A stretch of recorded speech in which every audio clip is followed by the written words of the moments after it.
বন্ধু, একটা কথা মনে রাখবেন, আপনার স্ত্রী শুধু আপনার কাছে এসেছে পোশাকের জন্য নয়, খাবারের জন্য নয়, টাকা পয়সার জন্য নয়।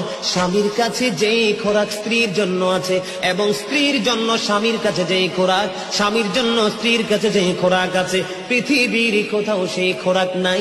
এটা স্বামী স্ত্রীর জন্য অবর্ণনীয় এক নিয়ামত। স্বামী স্ত্রীর মধ্যে যে প্রেমের আবেগ ঘন মুহূর্ত তৈরি হয় রে 14 গ্রামের যুবক, আমার দাদা ভাই যারা বুড়ো হয়ে গেছে, এখনো দাদু দুনিয়ার বুকে বেঁচে আছে, এখনো যদি দাদু যদি এক খিলি পান তোমাকে মজা করে বানায়া দেয়, পান চিবাইতে চিবাইতে তোমার ঠোঁটগুলো লাল হয়ে গেল, জিহ্বাটা লাল হয়ে গেল, আর দুজনের মধ্যে আবেগ ঘন মুহূর্ত তৈরি হলো।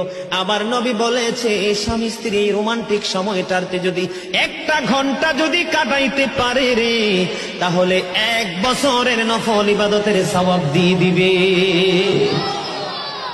এরে যুবক, বউকে কষ্ট দিও না। স্বামী স্ত্রী যদি কিয়ামতের দিন কমপ্লেন করে, তুমি যত বড় মোল্লা সাহেব হাজী সাহেব হন, নসিবই জুটবে না।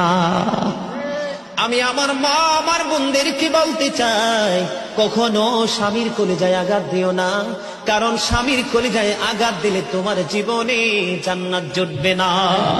বন্ধুরে আমার, আমি আমার নবীর জীবন থেকে যদি আপনাদেরকে আরেকটা এক্সাম্পল দেই বন্ধু,